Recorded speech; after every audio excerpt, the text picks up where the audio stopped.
I'm Captain Kirk. Fascinating. I'm a doctor, not a mechanic. Thank you, love you. Mwah. Most illogical. Aye, sir. Well, that was different. Yep, lousy, but different. Places, please, and here we go. Welcome, ladies, gentlemen, Borgs, chickens, and things, to episode 87 of the MuppeTrek Podcast. I'm Steve. And I'm Jarman, and we're here to compare, contrast, and confer about our two favorite franchises. And what the hell are those, Steve? That's the Muppets and Star Trek. We will be doing and have been doing and will continue to do one-to-one reviews of The Muppet Show and now Star Trek The Animated Series. That's right. And tonight we're covering The Muppet Show with special guest star Liza Minnelli and Star Trek Animated Series episode The Infinite Vulcan. Good times. That's right. You need to tell us, Steve, all about this wondrous woman, Liza Minnelli. Who is this person? Liza Minnelli, she's the daughter of the late, great Judy Garland, better known as Dorothy in Wizard of Oz. She's an American icon of stage and screen. She is an EGOT winner, so she has won an Emmy, a Grammy, an Oscar, and a Tony in her career. She has starred in shows like Cabaret in Chicago and was on in the movie versions of Cabaret. But what does our audience know her from? Well, aside from being an American icon, she was a reoccurring character, Lucille Ostero on Arrested Development, one of my favorite shows. Amazing character. Oh, my God. Great character. And I will say recently, the kind of thing is, sorry to cut you off there, but a little thing is recently, since Arrested Development, people have not really heard from her in a while. And there's even like an article on Variety like saying, where is Liza Minnelli? So they're kind of concerned for her safety, but she's given like letters that have been kind of nebulous saying I'm okay, but no one's really seen her in public in a while. So I'm hoping she's all right. She's just somewhere rolling in a pool of her money. I hope so, too. That's what I hope. She deserves it. Sorry about that. But yeah, what's she up to this week on The Muppet Show? Well, Kermit introduces Liza and tells the audience that they're in for a crazy show because they are doing a noir-style murder mystery with Kermit as the top dick solving the crime.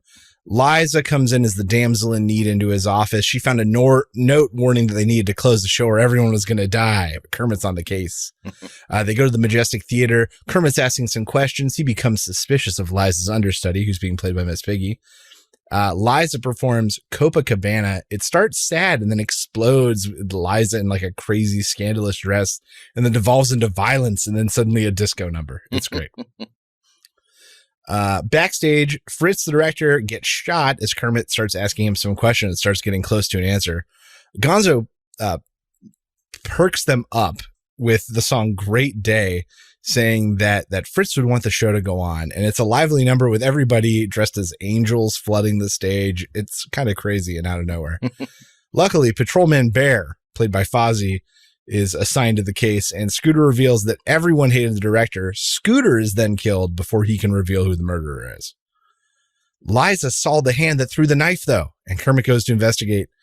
Dr. Teeth and the Electric Mayhem rehearse their next number past the peace pipe. Dogs come out and make a series of musical, racially insensitive jokes surrounding Native Americans. Yeah, it was weird. Liza finds Kermit on the dressing room floor, having been knocked out. She nurses him, and Kermit begins to doubt that he's ever going to solve this case. And Liza heartens him with the song A Quiet Thing. It's soft and sweet and nice.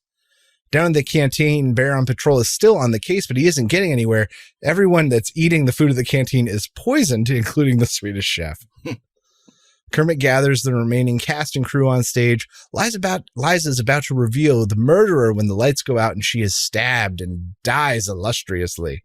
Statler and Waldorf rush on stage. No, they didn't mean to kill Liza, just everyone else. They love Liza.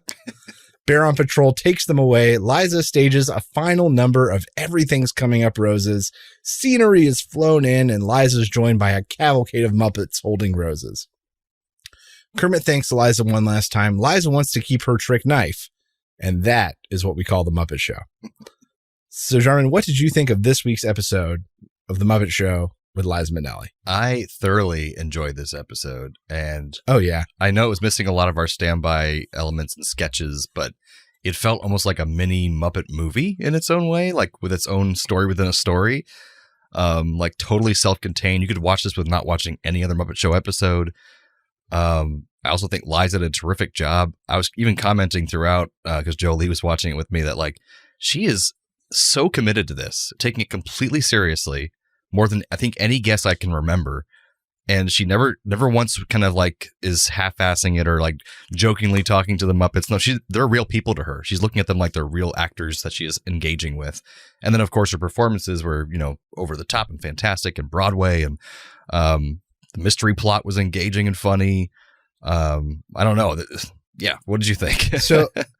Your opinion is very widely shared. I'll throw out some factoids here.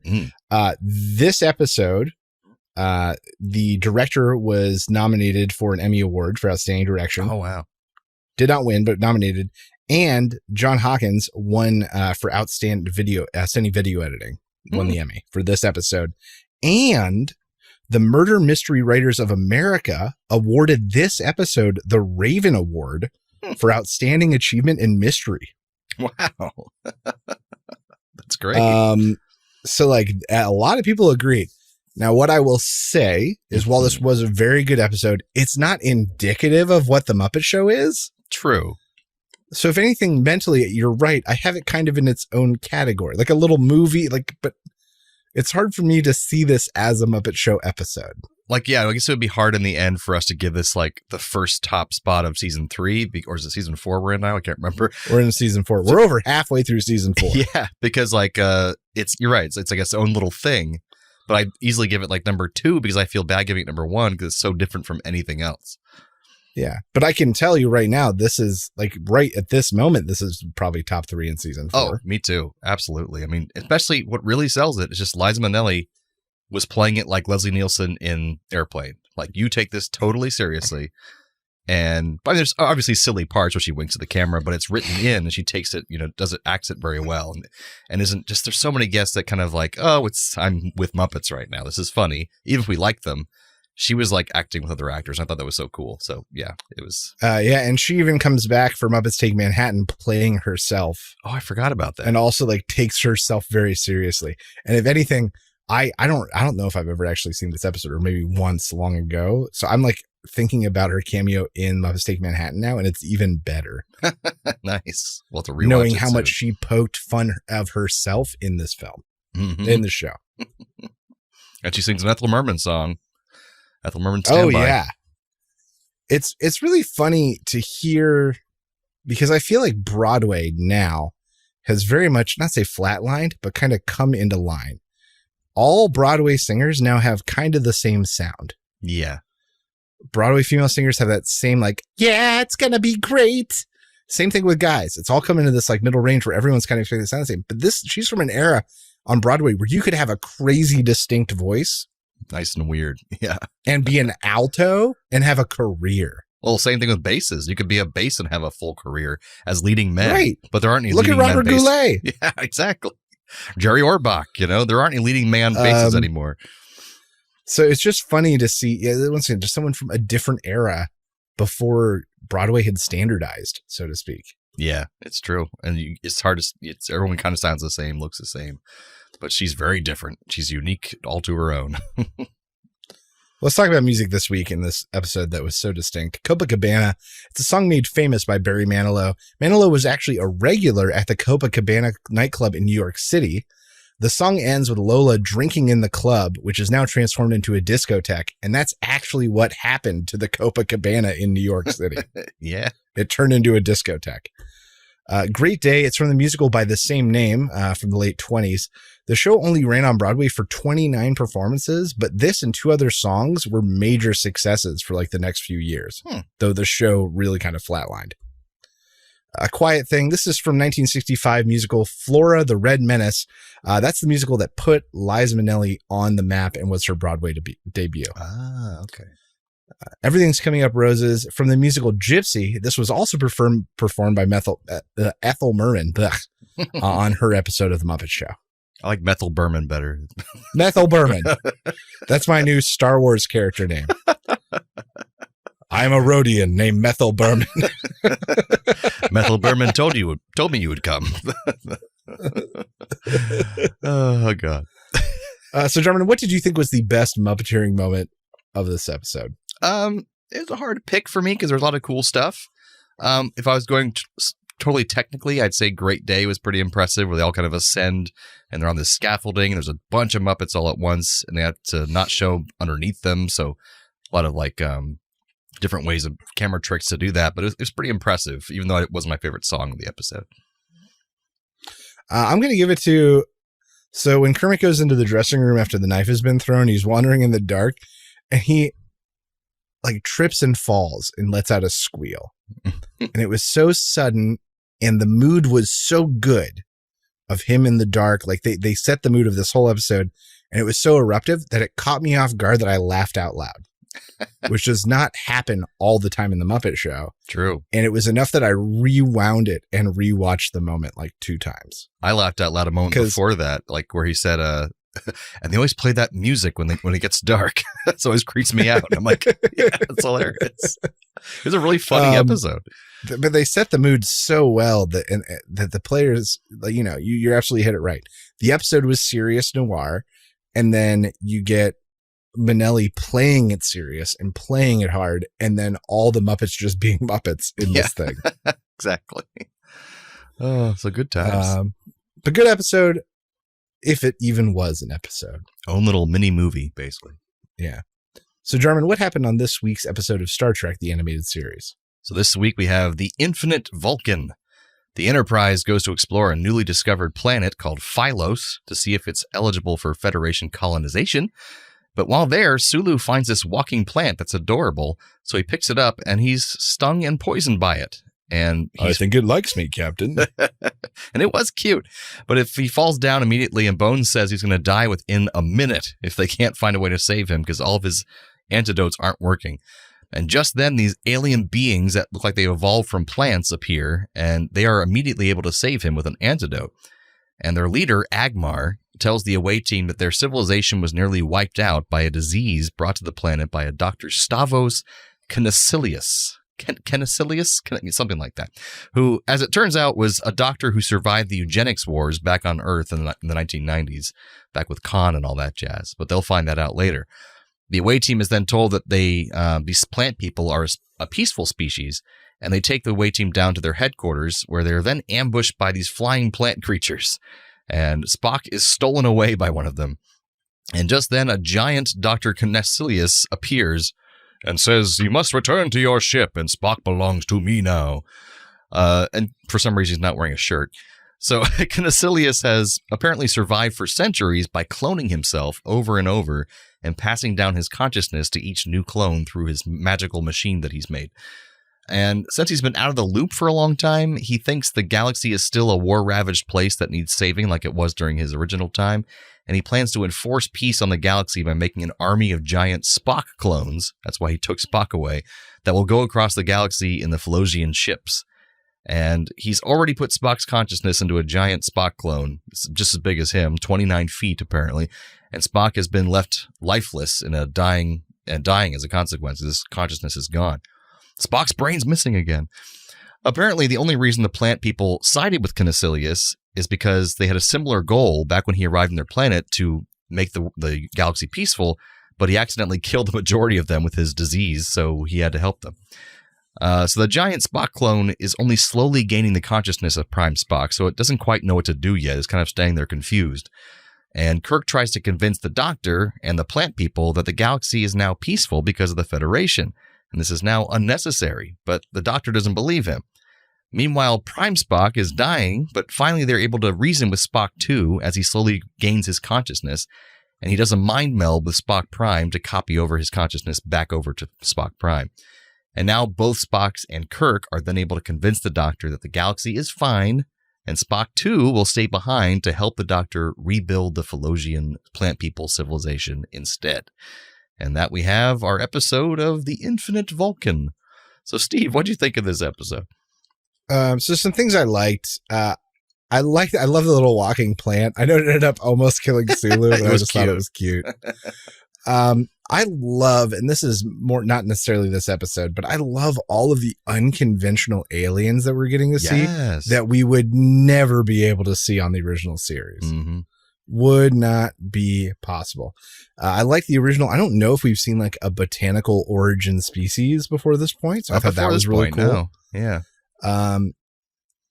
maybe that's a negative, so I may put that in the wrong spot. I liked that the twist, sort of that the unassuming aliens were working for someone else, the master. That like, they're the good guys. No, they're actually evil. Oh, they're the good guys. Okay. They're like children. They don't know any better. They're trying. And then I liked the reveal of the mass migration invasion angle. Enforced peace is what they called it, I think. Something like that. Yeah. And I loved the cost saving of Spock too. Same outfit, everything. Everything. The animation cells exactly the same. Hell, they probably just grabbed animation cells from closer shots and just overlaid them. Exactly. So I thought that was clever. Like, there's a lot of clever cost saving in this show that doesn't like hurt the show. Unlike original series, where in the last season there was a lot of cost savings where it was like, this hurts the show. Right. Things that I had some trouble with. I could not tell what they wanted us to feel about the bad guy, whose name I don't have down, unfortunately. Dr. something. Yeah, crazy name. Because even then, they introduced him like a human came and brought sickness and death, but then he helped us. I was like, oh, okay. So you're like supposed to kind of think, oh, this is a good guy. And then they go and meet him and he's clearly like a psychopath, basically, or highly misguided at the very least. At least, yes. So I just felt really up and down, and it made it hard to trust anything, I guess. He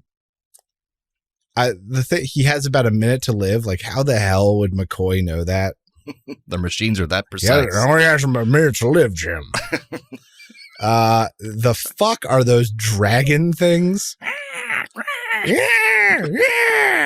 And they're like, there's some sort of plant life, and I went, really? Because they look like meth pterodactyls. That's what they look with like. Tentacles. This is weird animation. There was weird animation with a communicator multiple times in this episode. Really? Anytime they were handing that communication device off, at one point Kirk like throws the communicator to that was weird. Spock, but it looks like he moves it with the Force almost. Like it glides gently from his hand into Spock's hand. He like puts his arm up, and then the thing leaves his hand gracefully, slowly up to Spock. It was weird. It was weird. And there was a handoff earlier in the episode too, where the communicator like disappeared. Like they didn't animate it back in where it should have been. And then something I liked, I forgot this, I made the note right at the end, was the idea of him breaking through to Spock's logic even as a clone, and the idea of IDIC, infinite differences, infinite combinations. Infinite diversity and infinite combinations. Infinite diversity, infinite combinations. I really liked that. I hadn't heard that before. Oh yeah, that's like his big edict, basically, that all Vulcans follow is there's beauty in the infinite diversity. And it's actually the first tattoo I think I want to get in Vulcan is written in infinite diversity and infinite combinations down my spine. It's been my first tattoo. Wow. Awesome. So your first tattoo ever, and you're going straight to a spine tattoo? Yeah. So I can also hide it if I want to, because I don't take my shirt off very often. Man, that's crazy, yo. I'm just saying right now, that is some nutty shit. Well, that's actually part of one of the things. Oh, sorry. Do you have more than that? Nah, that's it. Because one of the things I had a problem with, what you just brought up, was that it's great that he's able to reason and logic with the Spock too, but at the same time, that's a huge plot hole, because wouldn't this doctor realize that this is going to have the same exact consciousness of Spock? So it's not going to go along with whatever the fuck you're doing. Like once it gains its full memory, it's like, because it slowly had to get the brain working. It's like, that just didn't make sense to me at all. But I don't know. I thought this was a fun premise, though. I love the plant species, like you said. That was really cool. Yeah. I don't think they need to have a human guy at the center of it. Just have the cool plant species that had a plan and betrayed them, and then they get to work together at the end. They didn't need to have that guy at all, I didn't think. He was kind of unnecessary. And if anything, this in some ways felt the most like the original series episode of all the ones we watched so far, because in the original series, that would have been a computer. It would have been the exact same plot, but it would have been a computer they were serving. Or even just not having the plans, and it'd be like a god who used to come to Earth and now is here, and now he will bring peace to the galaxy. Exactly. But it was cool that you saw in the beginning, if you noticed it in the credits, it came up that Walter Koenig wrote this episode. Good for him. I didn't notice that. And I'll mention more of that in the trivia, which I have now. But I will say that I think that's like a middle episode for me, maybe a little upper middle, because it was kind of cool with the plant people and the interesting story and the way with the planet they were on. I don't know. What do you think? Kind of around there? Wait, say that again? An upper middle episode for me, I think. Yeah. Not towards the top at all, but just kind of like, it wasn't bad. It was actually kind of interesting and different. Yeah, like this is certainly better than like the weird Spock time travel one. Like that, you're right. There are some episodes I can think of off the top of my head that this is better. It was a little more unique in some ways, but not unique in others. So it didn't make the top or anything. But anyways, the idea of the Philosians, the plant people, was forced upon Walter Koenig, who as we know is Chekhov, by Gene Roddenberry. Because like Steve had mentioned earlier, it's cool that we have all these non-humanoid alien races because of the animation, but apparently that's because Gene Roddenberry was really pushing that. He was like, we have a lot of opportunity here to have some non-humanoid creatures. So when Walter Koenig turned into script to the producers, they all liked it. But then once it got to Gene Roddenberry, he's like, but what if we put in some plant people? So basically he wanted to talk a race of talking plants in the animated series because it was not possible to do in Star Trek originally. And Koenig had to do 10 to 12 drafts of rewrites of the script before it was accepted by Gene Roddenberry. So his initial script was accepted by everyone else, the producers, everything, but Roddenberry's like, no, do it again with these changes. So according to Koenig, he was offered the chance to write additional scripts for the series. However, he turned it down because of Roddenberry's excessive and controlling demands for rewrites. And as a result, this is the only episode involving him. And apparently, according to biographers of Gene Roddenberry, the whole reason he was pulled in is because they knew he had some writing capability, and Gene Roddenberry legitimately felt bad that he wasn't part of this show because they had to cut Chekhov because they had to cut some people from the show, and so he wanted to give him a chance. And then once he gave him the chance, he's like, "No, I'm going to rewrite your script 12 times." So that kind of sucks. But inspired by Koenig, yeah, it's a little inspired. This features the one and only time in all of the Star Trek series and films that Captain Kirk says anything close to "Beam me up, Scotty." And it has been long thought of as one of those made-up phrases connected to the franchise. Usually in the original series, they'd say, "Scotty, 3 to beam up, Enterprise, beam us up." But in this episode, he says, "Beam us up, Scotty." So he doesn't even say, "Beam me up, Scotty." He says, "Beam us up, Scotty." And that's the closest we ever get to that phrase in any of these series, which is fascinating. Well, we almost touched it. Almost. And that little cute plant that attacked Sulu was called a Retlaw. And it was named after Walter Koenig because it's Walter backwards. That's terrible. It's great. And also Walter Koenig auditioned. They said he could audition for the role of Dr. Canisilis, but they didn't give it to him. So he didn't get to play the role of Dr. Man, Canisilis. they just boned that guy over and over again. Pretty much. And the coolest thing I added this one myself, because they didn't mention it in the trivia or on IMDb, is that in the show Lower Decks, the animated show that's now on Paramount Plus, which is like made by the same people who did Rick and Morty, there's so many references to old Trek in that show. And they go to this collector of antiquities and oddities in one of the episodes. And on the ceiling, he has stuck to the ceiling is the giant skeleton of Spock 2 on his ceiling. Oh my gosh. And it's a direct reference to this episode. It still has a ripped up part of his uniform on, and it's just huge, and it's on the ceiling. And I was like, what a weird reference to have in this show. So, oh my gosh, Spock 2. Yeah, he survives for a while at least, and then he dies and is stored in some oddities collection. So there you go. So, Dark. Steve, what are some of our Trek Muppet connections this week? Well, in 1987, there was a television special saying, "Happy 100th birthday, Hollywood." Tons and tons of stars at the time came out to salute Hollywood. And in this were both William Shatner and Liza Minnelli. Hey. Some other sort of peripheral connections also on this special were Lucille Ball, who saved Star Trek, Carol Burnett, who was a guest and friend of the Muppets, James Coburn, who played the proprietor of the El Sleazo Cafe in the Muppet movie, and Dabney Coleman, who played the scam artist Broadway producer in the Muppets Take Manhattan. Well, also, Whoopi Goldberg, who played Guinan in The Next Generation and played God in It's a Very Merry Muppet Christmas Movie. Whoa. Whoopi Goldberg is the connection. The solid She's connection. the one that's done both. Mm-hmm. And then Liza starred in 1972's film version of Cabaret. She starred alongside Joel Grey, who was the guest star for season 1 and for the first aired episode of The Muppet Show. I believe Joel Grey was on a Star Trek episode. Was he? Hold on. I'm looking something up right now. He might have a bigger connection than you think. Grey, Star Trek. I think you're right now I'm thinking about it because I think I've used him before. Yes, Joel Grey was on Star Trek as a Bajoran in Star Trek Voyager season episode Resistance. Nice. So there you go. So many connections. And I met him once at a party in New York. Really?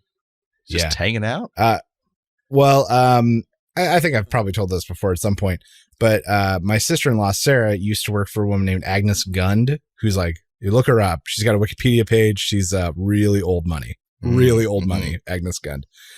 And she had the engagement party for my brother and my sister-in-law at her place, her very nice full floor apartment in Manhattan. Well, and her celebrity best friend that she totes out for parties is Joel Grey.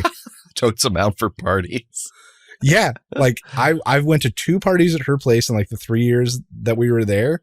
And he was just at both of them eating free food, and he is tiny. Joel Grey is so small. Oh yeah. And his daughter is Jennifer Grey, who stars in Dirty Dancing. Right. And then ruined her face and her career. Oh, and she's married to the guy who plays Agent Coulson in the MCU. Really? That guy? Yeah. All right. Good for him, I guess. Look at all these connections. And MCU is now owned by Disney, who also owns the Muppets. We brought it all the way around. All the way around, guys. Crazy. Oh, that's so many similarities we just brought up because there's a lot of similarities between these 2 episodes as well. Same episode. Both of them feature people being poisoned. Sulu by the plant and the diner's patrons of the diner, the Muppet Show Cafe in the murder mystery. Oh, on a similar note, someone is thought to be dead or at least no hope of living in both episodes. Scooter and Liza at one point in the Muppets episode, and Spock and Sulu in the Trek episode. Basically. Oh, I see it. I can see it. Yeah. Both feature random, unexplained white guys ending up being the villain. Statler and Waldorf as the murderers, and Caniculus 5. Oh, that's wonderful. And both have a situation where someone close to them die, but they can't let go and just want to live on in the glory days that don't exist anymore. Walk with me here. The remaining plant people want to carry on the legacy of their dead relatives, even though their mission is obsolete now.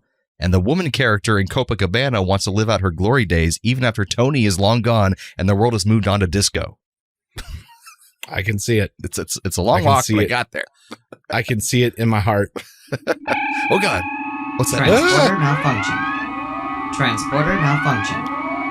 Okay, it's a part of the show where we transport one character from one of the episodes to the other and vice versa. What you got for us, Steve? All right. This week, MuppeTrek, I'm going to take over just the entire noir theme and turn Infinite Vulcan into like a cutting story about a private dick solving a mystery about a new planet. Oh, I love that. And it's really funny. It works really well. Even listening to the captain's log. The captain's log is like very Guy Noir-y. That's true. We can adapt to that. We were down on the planet when Spock was taken. Like, you know, like, oh, it's just the same shit. All right. People were made out of plants, meaning they were green. Green with envy, that is. Well, you're going to like Next Generation because Picard goes into a lot of holodeck scenarios as like a gumshoe. So you'll see that later on. Okay. MuppeTrek, I have Liza Minnelli to take over Stavros Caniculus's place. I want her to act out the Doctor's lines, be like, I will bring peace to the galaxy. See? It'll just be like ridiculous. And then someone stabs her with a fake knife. Exactly. Trek to Muppets, I want to bring over the plant people and replace the big full body dancers in Copacabana. Because if you look at them, they would probably translate pretty good to Henson Muppets. I could see that pretty well. 2 guys in big costumes dressed like friggin' plant people. That would work perfectly. A Trek to Muppets, I have the exact reverse. I want a true swap this time. Dr. Stavros Caniculus replacing Liza Minnelli. Just a 29-foot giant foot man singing show tunes and showing off his legs and smiling. All you see is from his like knees down in every frame with the Muppets. It's like inviting the mountains to the award ceremony. You don't want to do that. That's right.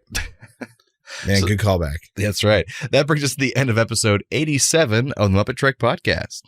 Join us next time for the Muppet Show with special guest Anne Murray. And animated series episode, The Magics of Megas 2. So from the lovers, the dreamers, and us. Live long and prosper, everyone. Thanks for listening to the MuppeTrek Podcast. Be sure to follow us on social media on Facebook and Twitter. Subscribe to us on Apple Podcasts, YouTube, Spotify, or your favorite podcast platform. This podcast has been brought to you by A Play on Nerds.